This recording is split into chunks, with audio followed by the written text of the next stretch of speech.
põhimeestele puhkust anda seal eesotsas Lukmanile ja hooaja alguses oli jah selge vahetusmees, et noor poiss ka erilist nime tal ette näidata enda näol ei olnud, aga oi, mida teeb nüüd Lamineval siin, Lamineval veel.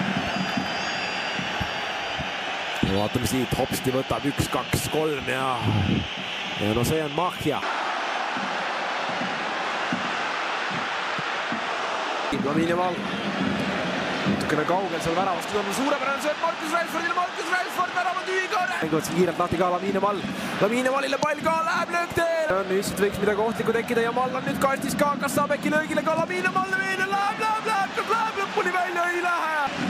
Midagi seal ikkagi jalgades on, mida teistel ei ole, no vaadake seda, no see ei ole normaalne, nagu Leo Messi siin enda parimatel päevadel ja läks seal mingi Camp Noul.